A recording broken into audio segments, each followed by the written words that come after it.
वचन, प्यारा वचन, यीशु मसीह का प्यारा वचन, पाँव को दीपक को राह को रोशन, ये है मसीह का प्यारा वचन, पाँव को दीपक को राह को रोशन, ये है मसीह का प्यारा वचन, ये है वचन, प्यारा वचन, यीशु मसीह का।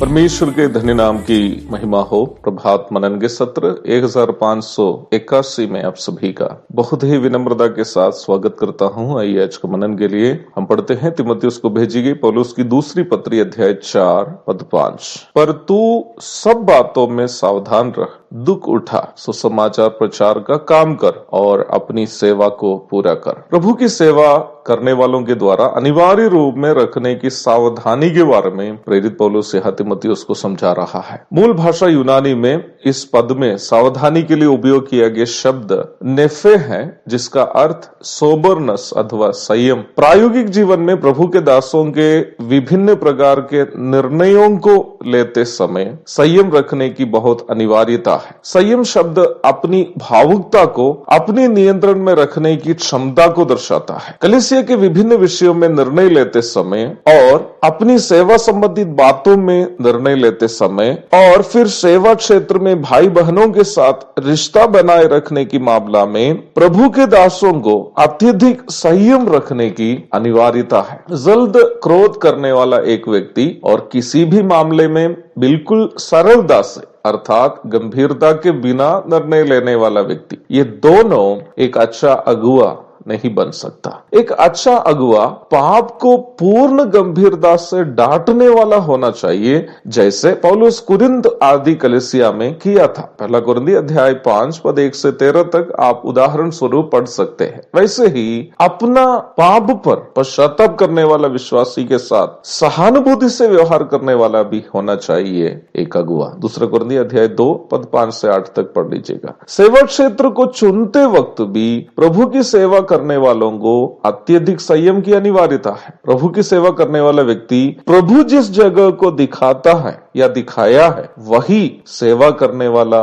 व्यक्ति होना चाहिए, अर्थात उस जगह में सेवा करने वाला व्यक्ति होना चाहिए जहां प्रभु चाहता है कि वो व्यक्ति सेवा करे। जीने की सुविधा, आर्थिक मदद की उपलब्धता, पत्नी का चॉइस, बच्चों को पढ़ने की सुविधा, रिश्तेदारों का दबाव आदि के अनुसार सेवा क्षेत्र को चुनने वाला व्यक्ति नहीं होना चाहिए प्रभु का सेवक, अर्थात इन विषयों में उनको संयम रखने की अनिवार्यता है। वैसे ही वचन की सैद्धांतिक बातों में भी प्रभु के दासों को संयम बनाए रखने की आवश्यकता है। वचन का सिद्धांत कभी भी किसी से नफरत करने की एक बात नहीं समझनी चाहिए। किसी भी मामले में सैद्धांतिक विषयों में जब निर्णय लेते हैं तो समझ में आना चाहिए कि आपका निर्णय कभी भी दूसरे के साथ नफरत उत्पन्न करने के लिए नहीं होना चाहिए। वचन का सिद्धांत हमेशा अपने को और हमें सुनने वालों को प्रभु यीशु मसीह के पवित्रता की ओर बढ़ाने की बात केवल होनी चाहिए। प्रभु के दासगण कभी भी छोटी छोटी बातों के लिए,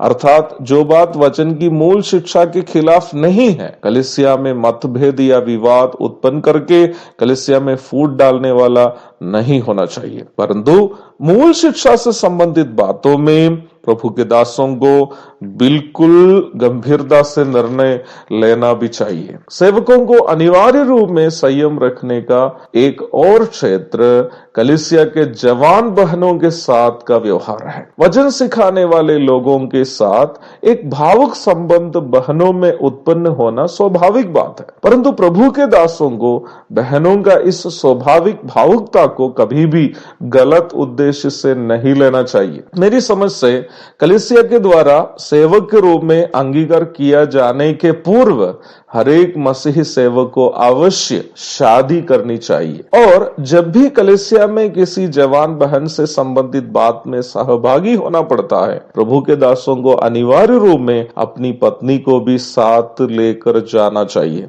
यदि पत्नी उस समय आने में असमर्थ हो तो अपने साथ कलीसिया के कोई अन्य भाई को, नहीं तो भाइयों को अवश्य साथ में ले जाना चाहिए। जहां जवान बहनें हैं वहां प्रभु के दासगण को कभी भी अकेले सेवा के लिए नहीं जाना चाहिए, ताकि हमारी बदनामी करने के लिए शैतान को अवसर ना मिले। 18 वर्षों से मैं प्रभु की सेवा में हूं। जब मैं 24 वर्ष का था, मैं सेवा के लिए प्रभु की अगुवाई के अनुसार अलग हो गया था। सेवा में निकलने से मात्र 3 महीने के पूर्व मेरी शादी हुई थी। मैं आपको एक बात कहते हुए आज का मनन समाप्त करना चाहता हूँ। बीते 18 वर्षों की मेरी सुसमाचार प्रचार की सेवा के काल में सबसे नजदीकी लोगों के घर में भी जब मैं उनको मिलने में उनका घर गया, मिलने के उद्देश्य से उनका घर गया, यदि उस घर में बहन अकेली है, मैं वहां अंदर जाने का हिम्मत कभी नहीं किया। इसलिए नहीं कि उन बहनें खराब थे, इसलिए कि मुझे मालूम था कि मैं अभी भी पाप वास करने वाला शरीर में वास करता हूँ। इसलिए कभी भी जिस घर में बहन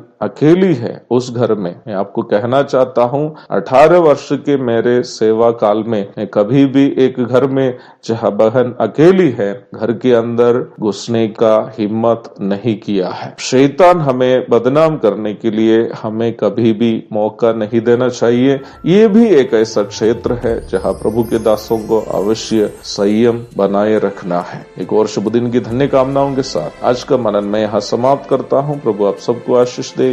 आमीन। भोजन है आत्मा में भूखे कोय, पानी है आत्मा में प्यासे कोय, पालन जो करते हैं उसके लिए आशीष पाने का साधन है यह।